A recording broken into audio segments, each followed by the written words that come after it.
cargo. I don't know who's Margo. I just hit this lotto. I'm building up my cargo, and I know.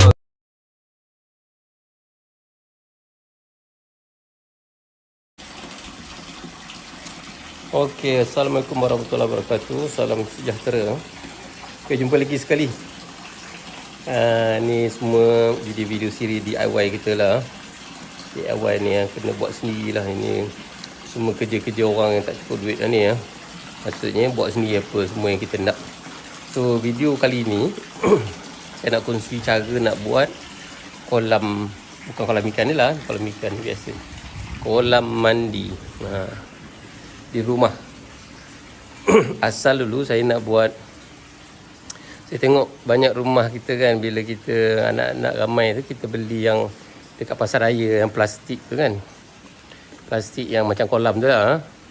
Jadi dia orang mandi ramai-ramai kat situ, dah habis mandi kita buang air, kita lipat 2 kali pakai, kita pun dah terbiar, dia rosak lah. So lepas tu saya tengok ada satu kawan saya dekat Bangi masa tu, dia korek tanah, dia buat macam sinki, tapi sinki besar lah. Dia beli sinki jacuzzi tu, dia maksudnya dia bubur pipe, dia bubur macam sinki macam ni lah kan, sinki macam ni tapi besar lah, besar yang boleh masuk orang lah. So dia buat pipe, habis mandi dia buang air. So masa tu saya plan macam tu jugalah di tepi rumah saya ni. Masa rumah saya tengah buat dulu lah, masa tu pagar tak ada, saya minta tukang rumah tu buatkan macam tu lah. Tapi dia dah tersalah faham. Bila saya balik semula ke rumah, saya tengok dia dah korek, bukannya sikit, dia korek L macam ni, besar. Jadi saya terpaksa, bila dah besar macam ni, kita pakai banyak air. Jadi saya terpaksa fikirkan cara nak buatkan dia jadi lebih sempurna lah. So saya pun buatlah kolam mandi ya, yang boleh lah masa tu anak-anak ramai. Jadi bolehlah kita sama-sama mandi kan, siang, malam, pagi, petang, tak kisah, kita buat lampu. So apa keperluan dia nak buat kolam ni? Satu, kita kena korek lah. Biasanya korek ni tak mahal lah, kalau kita bayar apa tu, JCB yang macam jengkaut tu, kita panggil dia keluar. Biasanya kalau kat sini lah, Teluk Intan ni, kita bayar dia 300 untuk sekali kerja dia keluar tu. Dia korek lah, nak dalam mana dia boleh korek sekejap, tak sampai setengah jam dia boleh korek dah ni. 1 jam lah dia korek tanah ni.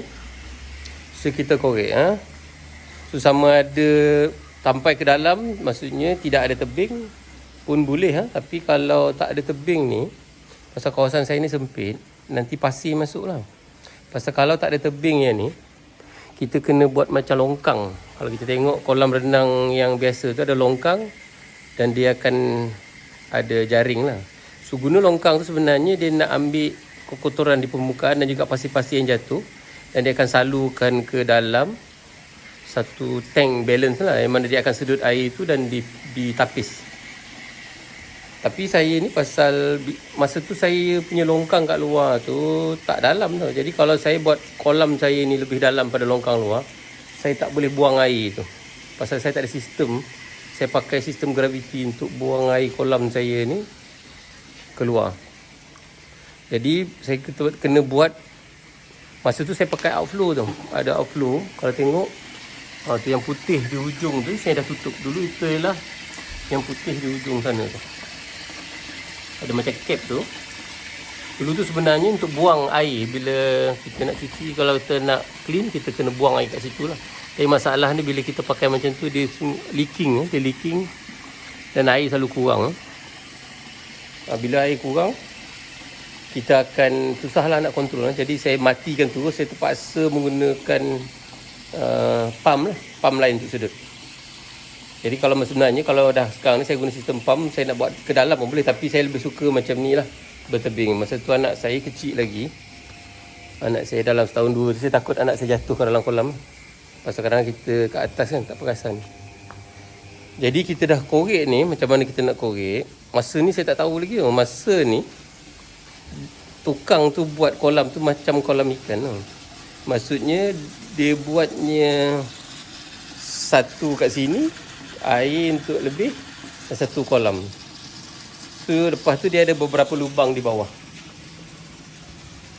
Masa tu diingatkan penapis kolam renang ni, maksudnya air itu disedut, maksudnya turun ke bawah dan dikeluarkan ke atas.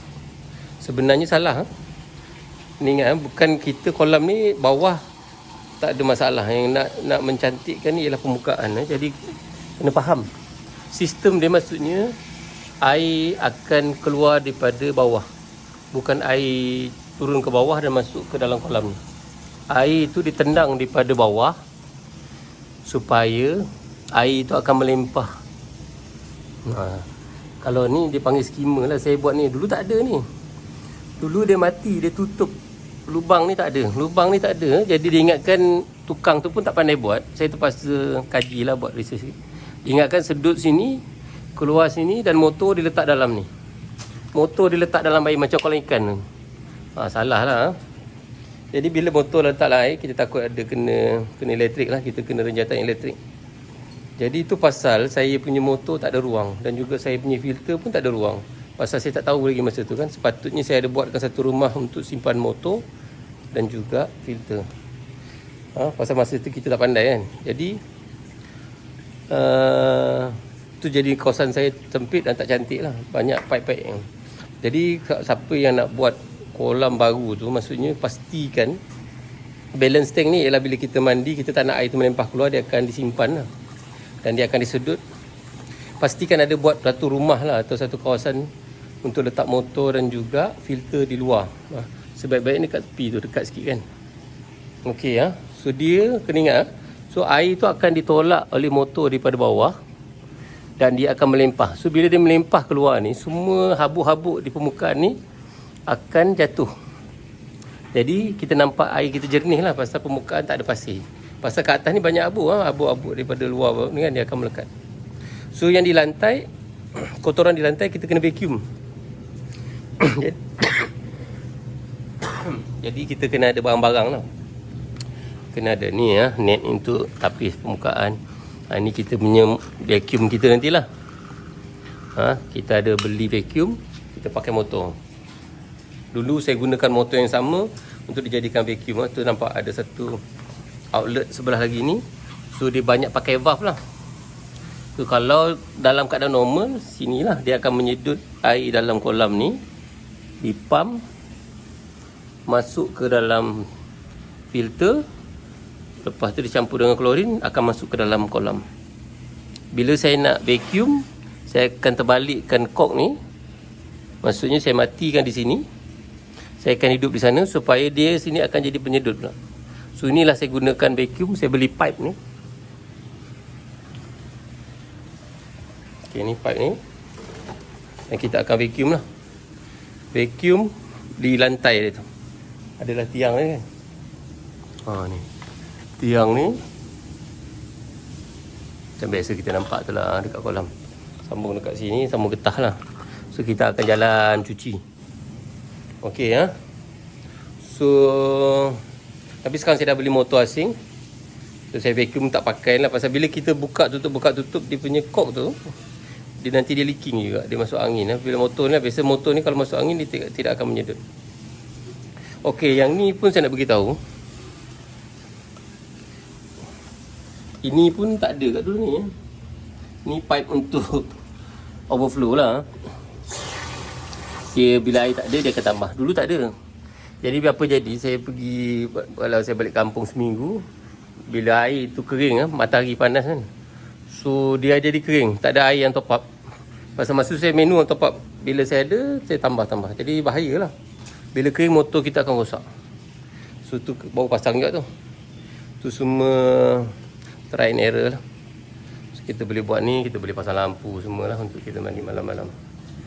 Okey. So sebut sedikit kan.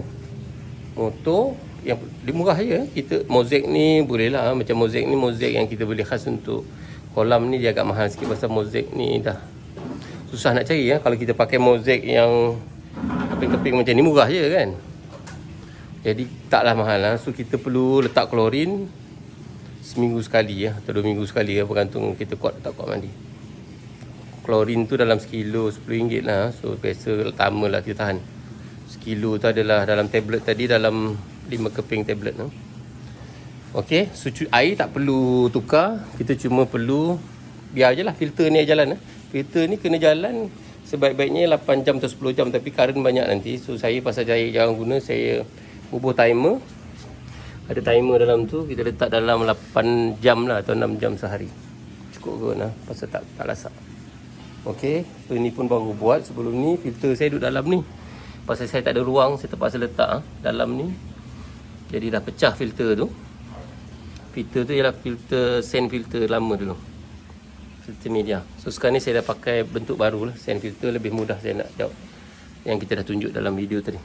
Okey, so kita on motor. Okey, so air tu akan disudut daripada sana masuk ke dalam motor. Motor bawa pergi ke filter. Filter turun kepada chlorinator. Chlorinator tembak air ke dalam tu. So jadilah macam ni. Okey. Dia dah keluar tu, bolehlah buat macam mana. Kalau saya ni tersilap itu, sempat buat satu je lah air keluar ni. Lepas tu saya tolak daripada ni. Patutnya nak buat jacuzzi. Kita ada lubang lagi tepi-tepi ni untuk air keluar. Okey. So nampak nanti bila air tu ditolak daripada bawah dan di tepi, dia akan jatuh di sini nanti saya tunjuk.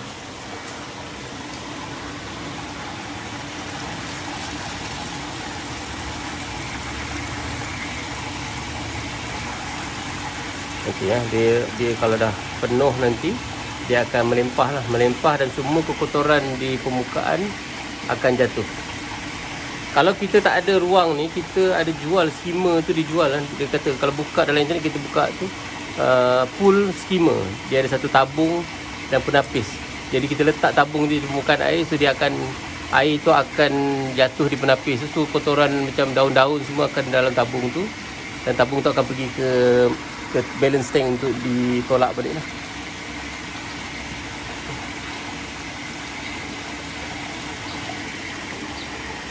Sekejap kita tunggu air tu penuh sikit.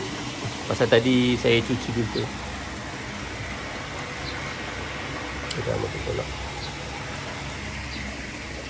Ini sebenarnya dapur saya. Dulu memang saya suka dapur saya ni letak benda-benda yang cantik supaya lebih kemas. Banyak kita tengok dapur ni berselerak kan, pasal kita jarang pergi kan. Jadi bila kita buat kolam ni, kita lebih jagalah dapur kita ni. Bahagian dapur ni supaya lebih kemas sikit lah, walaupun tak berkemas sangat lah.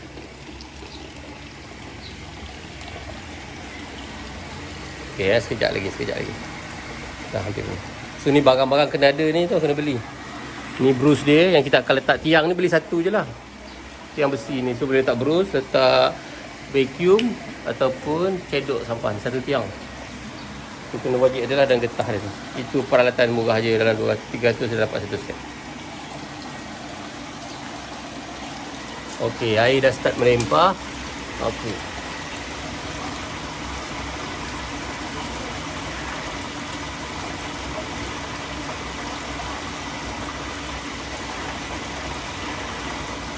Tapi ni sebenarnya biasa je kan, dalam video banyak. Tapi masa saya nak buat itu susah kan, saya nak cari contoh-contoh yang mudah lah untuk kita buat kolam di rumah ni. Tu yang kita buat tak berapa sempurna tu, pasal try and error. Kalau dah tahu macam ni siapa-siapa dah tengok video ni, kita dah dapat bayang. Kalau kamu pandai kamu boleh buat macam ni, dan kita buat longkang di sini.